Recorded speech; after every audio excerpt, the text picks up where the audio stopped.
Eso se consigue implicando a todo el cuerpo docente, a todos los investigadores, incluso diría a los estudiantes, que cuando salen dicen: profesor, no se olvide de publicar este PowerPoint en el repositorio para que lo podamos de alguna manera, pues entonces la presión es tanta que los profesores de alguna manera que en algunas ocasiones pues son reticentes, especialmente si les supone trabajo adicional, pues de alguna manera lo pueden superar gracias a esa presión.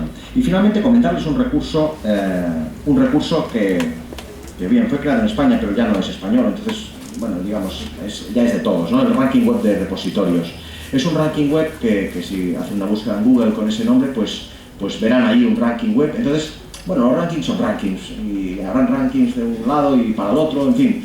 Pero los mejores del ranking son los que valen la pena que visitemos, ¿no? Entonces uno ve ahí los 10 primeros repositorios a nivel mundial, por supuesto, pues asiáticos o estadounidenses, y vale la pena que lo visitemos porque vamos a aprender. Todo aquel que quiera montar un repositorio, en este caso estrictamente de repositorios institucionales, pues allí va a aprender muchísimo, porque va a ver que tienen los mejores. Contenido, contenido y contenido. Han hecho un esfuerzo por implicar a sus centros en el depósito de todos los contenidos que tienen, los habidos y los por haber, los digitales y los digitalizados, en sus fondos. Entonces esa sin duda va a ser siempre la parte más importante. Y finalmente hablaremos, con el permiso del profesor, de preservación, y hablaremos de preservación digital, y les empezaré explicando pues simplemente pues el lugar donde yo trabajo, ¿no? Y esta es una anécdota que ya he escuchado una vez el doctor Alonso Estrada, entonces me da un poco de vergüenza repetirla, pero bueno, voy para allá. En la biblioteca en la cual trabajo, una biblioteca patrimonialista, el documento más antiguo es más antiguo en lengua catalana, es del año 1200. Un poquito más tarde, o sea, de alguna manera yo no puedo evitar relacionarlo que mientras los mochicas hacían estupendas cerámicas, allí estaban haciendo este tipo de documentos que eran misales, para que vean un poquito, en fin, las diferencias culturales que a veces pueden explicar algunas cosas tenebrosas. Pues ese misal del año 1200 es en lengua catalana. ¿Cómo ha llegado hasta nuestros días? Pues solo ha podido llegar de una manera, y es que lo enterraron. Lo pusieron entre dos paredes y allí se quedó durante 900 años, si fuera de 1200, digamos, durante 800 años, y a principios del siglo pasado, siglo XX, pues alguien que ponía allí un aire acondicionado en la iglesita aquella, pues descubrió pues que había ahí un documento que tenía mucho valor, y que gracias a que está en una latitud pues muy elevada, entonces no hay apenas humedad, que siempre hace fresquito, y que estaba aquello cerrado sin que nadie lo tocara, pues aquello ha llegado a nuestros días. Y eso es lo que pasa en muchas partes con el papel, el pergamino, es decir, los soportes analógicos, para entendernos, que más o menos sabemos cómo preservarlos. Sabemos que si los tenemos muy quietitos, sin tocarlos, sin menearlos demasiado, sin tocarlos demasiado, pueden llegar muy lejos. Eso es lo que sabemos. Bien, con la preservación digital pasa justamente lo contrario. Hay que estar manipulando continuamente el documento para que perviva. Y eso es la gran diferencia. Y eso es el gran problema que nos encontramos, archiveros especialmente, bibliotecarios y museólogos también, ¿no? Es decir, ¿cómo hacemos para garantizar esa preservación por alteración, que tiene que ser permanente y que significa, en primer lugar, dinero de manera habitual? Es decir, que sabemos que necesitamos dinero ahora, el año que viene, en 2 años, en 3, en 5, en 10, en 15, en 20, en 30. ¿Cómo vamos a hacerlo? Va a ser muy complicado. Entonces, algunas pistas.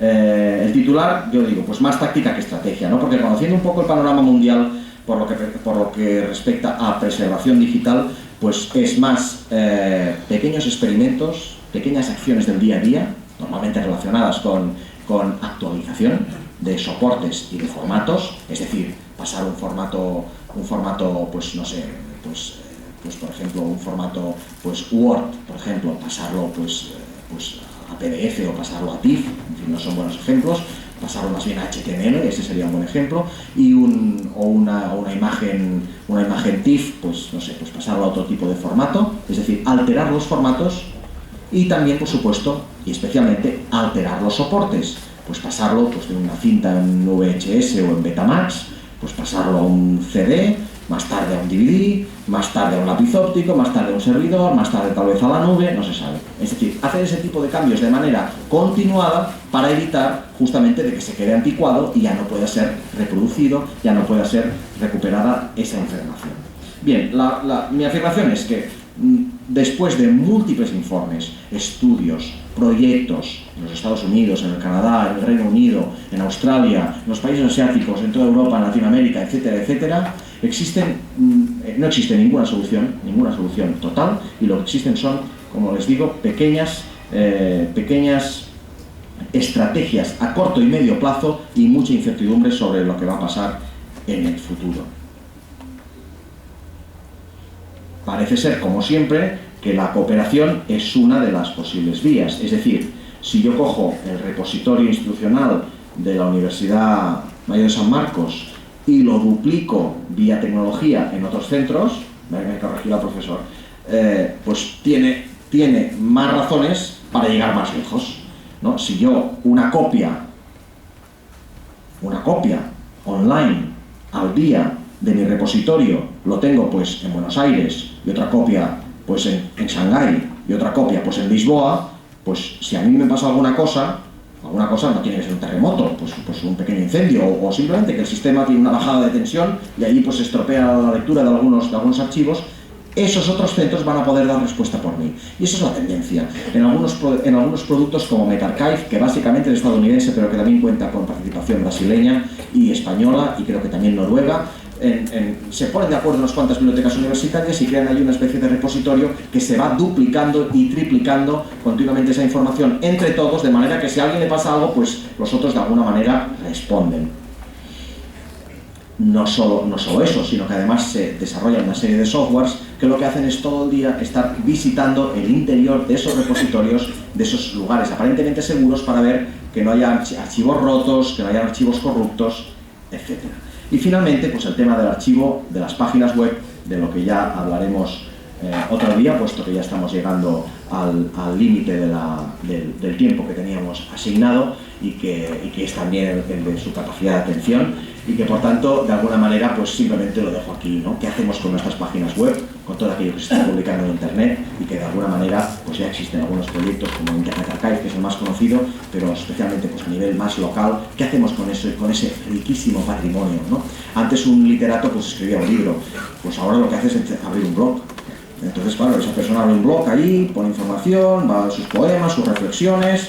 ¿Y qué pasa si le caduca el blog? ¿O qué pasa si ese señor deja de pagar el pago del hosting? ¿Y qué pasa si resulta que se muere y se pierden las contraseñas? ¿Qué pasa con esa información? ¿No? Ese tipo de incógnitas son las que también de alguna manera nos están haciendo sufrir un poco. Bien, entonces, pues muy resumidamente, el compromiso institucional es importante, debemos trabajar de manera estratégica, debemos pensar un poco antes de ponernos a trabajar. En segundo lugar, facilitar la vida a nuestros usuarios, a nuestros investigadores, a nuestro público. Tenemos que hacerles llegar la información. Ese es nuestro objetivo como profesionales de la información. Intermediar para dar mayor visibilidad a lo que se produce en nuestras instituciones. Pensar, reflexionar continuamente sobre el cambio de paradigma. Ya no es un libro, ya no es un capítulo, tal vez ya no es ni unas páginas, tal vez ya solo es una hoja Excel, la información que puede ser la más valiosa para otro centro. Las colecciones son heterogéneas, debemos pensar en global y por tanto integrar todo tipo de colecciones. El autoarchivo pues solo puede ser un complemento, es decir, hay que contratar bibliotecarios, hay que contratar archiveros y museólogos para que de alguna manera gestionen ese tipo de información de manera normalizada, de manera calitativa. La promoción es cuestión vital y finalmente estos enigmas que hablábamos sobre preservación digital, pues en estos momentos de más táctica que estrategia. Les agradezco muchísimo la atención, muchas gracias y damos paso a la presentación.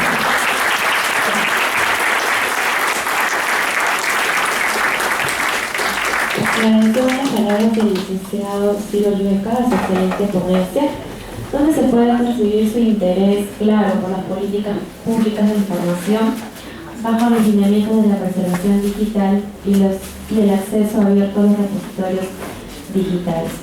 Continuando con el programa, no olviden que pueden hacer sus preguntas a las señoritas que se encuentran en el lado extremo del auditorio y como calidad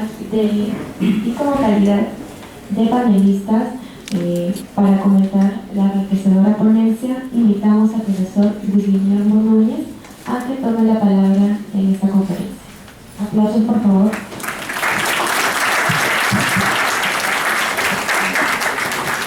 Muy buenas noches. Menudo compromiso con las chicas. Muy bien, sí, han dicho bastantes cosas importantes y que nos llevan a muchas reflexiones. Lo primero que anoté fue que dijiste que estamos viviendo una gran revolución. Y esa es la verdad. Yo recuerdo en los años 80, cuando iniciaba el camino de los estudios de conservación, solo pude conseguir 2 libros sin fotocopia, porque acá en el Perú no existían y no había más para poder informarse sobre la conservación del papel. Hoy en día prendo mi PC, pongo conservación de papel y me salen cientos de artículos, incluso libros enteros sobre conservación de papel. Sí, es decir, la revolución la estamos viviendo. Pero yo quiero centrarme en algo, y no tanto comentar la evidente exposición de siglos, sino hacer unas cuantas reflexiones. Es bueno que vivamos esta gran revolución, es bueno que sepamos usarlas, es bueno que aprovechemos de ella en todos los sentidos que podamos aprovechar. Pero también es necesario hacer un alto y reflexionar sobre nuestros bienes patrimoniales, sobre nuestros documentos patrimoniales. Porque hoy en día los recursos se van casi exclusivamente, o en un gran número de Arequipa, de Puno, de tantas ciudades que tienen una larga data, no tanta como las ciudades de Europa, pero con mucha larga data. ¿Qué presupuestos se están asignando para la conservación de esos bienes patrimoniales? Entonces, el asunto no es decir no a la tecnología y sí a lo patrimonial. El asunto es buscar un equilibrio de que nos permita asegurar que esos bienes patrimoniales reconocidos puedan seguir perviviendo en el tiempo a pesar de nuestra desidia. Y también cómo asegurar, y lo que dijo bien esta gran incertidumbre, que esto que estamos produciendo ahora, los blogs, las páginas web, los documentos públicos, todo en formatos electrónicos. ¿Qué pasa si ese puente nunca se hace? ¿Qué va a pasar con toda nuestra información? Sería terrible. Sería terrible. Pero dentro de esas 4 paredes todavía vamos a tener nuestros libros cabildos, nuestros documentos, nuestros papeles, ahí estarán.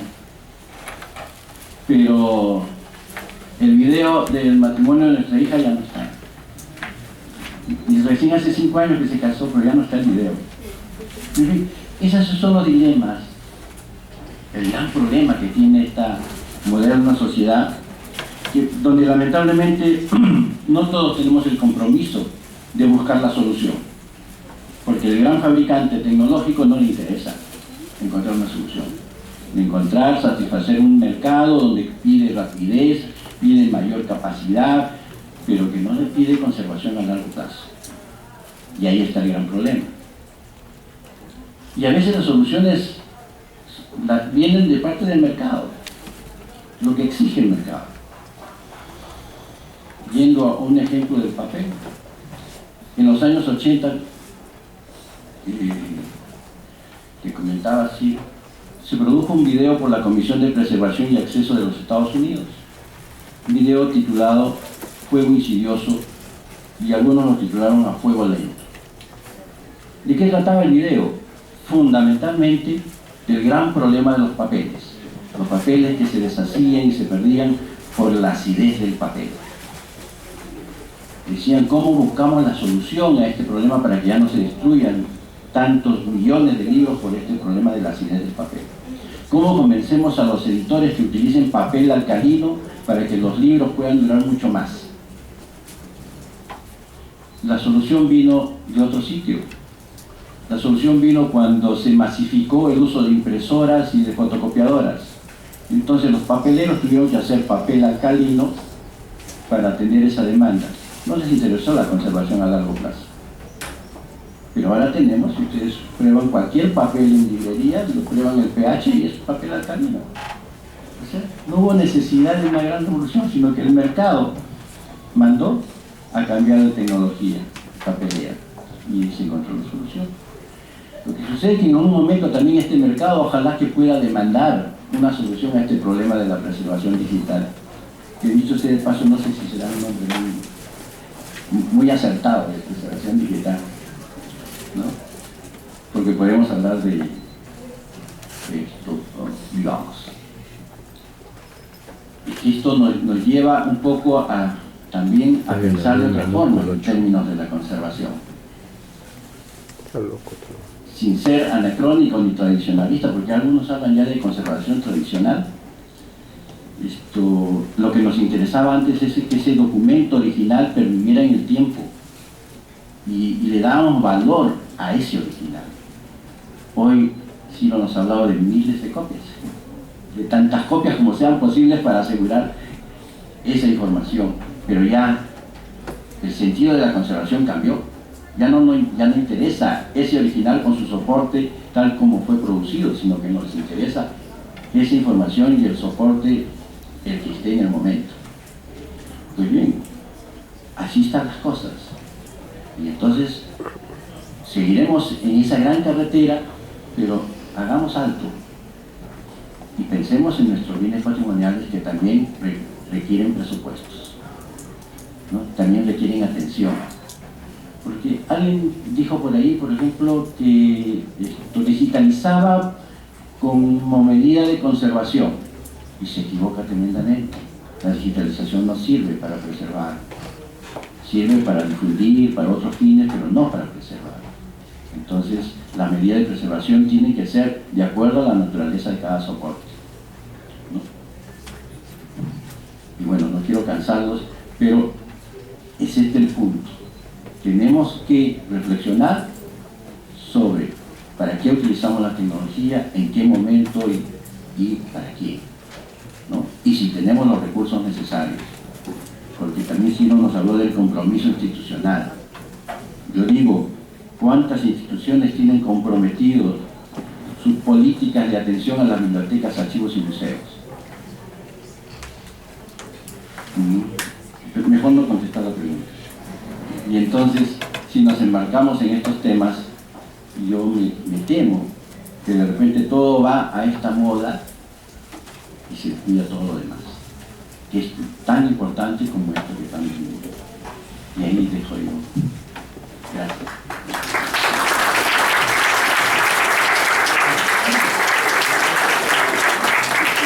Agradecemos sus palabras y damos paso al segundo panelista, el licenciado Henry Chávez Sánchez. Aplausos, por favor.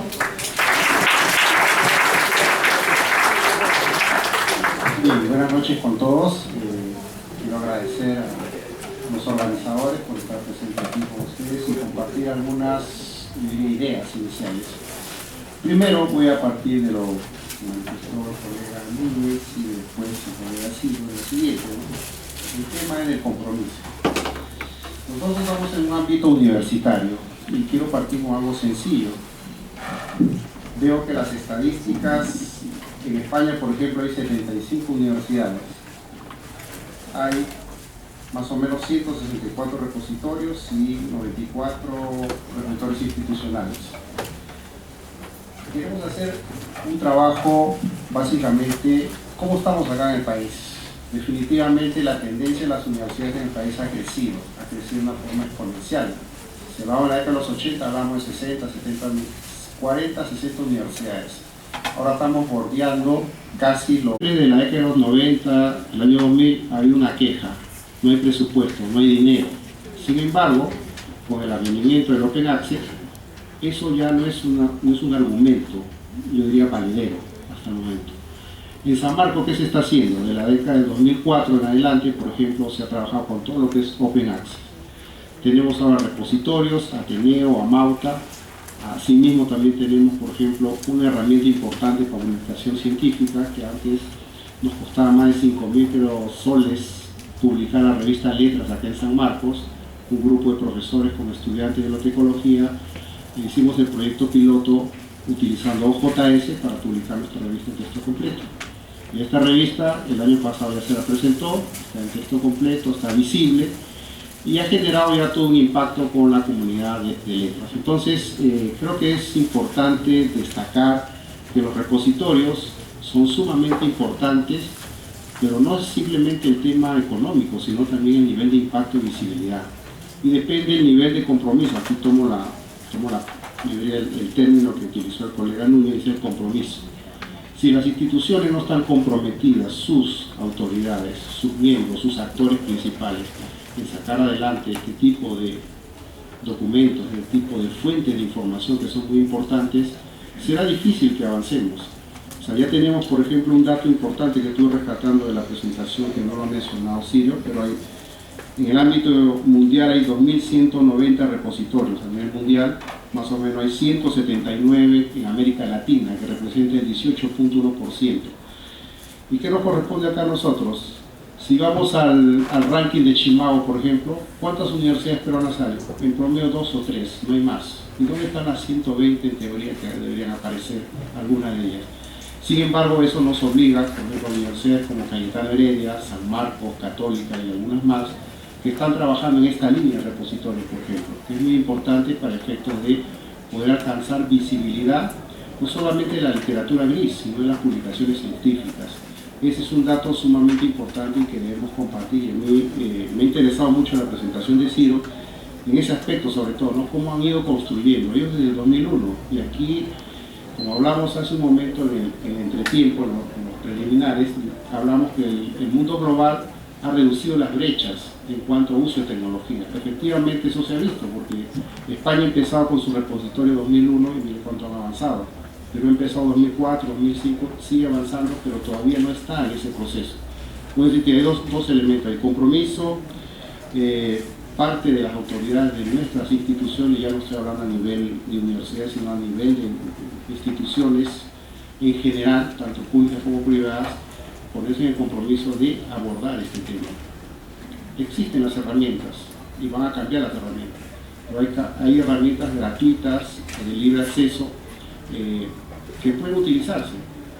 Hay que tener personal calificado. Yo creo que aquí el personal de biblioteca, en este caso los colegas, los bibliotecólogos, los archiveros, los museólogos, están en capacidad de trabajar esta línea. Y es simplemente ver las políticas, las directivas, y yo aquí sí también tengo que dar a conocer que la universidad, por ejemplo, ha tomado muy en serio este aspecto. La unidad y vicerrectorado de investigación está abordando muy bien este tema, por lo menos a pesar que la Universidad de San Marcos no tiene muchos recursos, se ha optimizado los mismos, nos está permitiendo establecer unos canales muy importantes de difusión de toda esta publicación científica. Yo los invito a leer, hay un documento que se ha trabajado que es Publicación Científica en San Marcos, en los últimos 10 años, donde van a ver cuál es la tendencia de perspectivas del trabajo de la universidad, ¿no?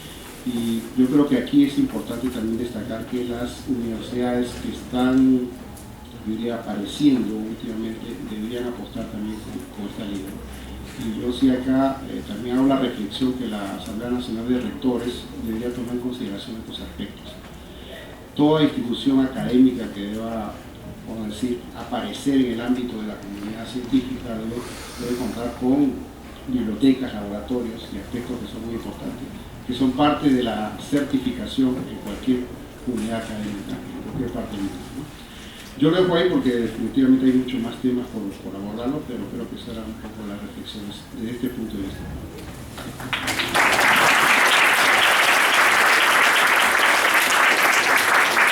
Agradecemos las palabras del profesor Henry Chávez y ahora daremos inicio a la ronda de preguntas.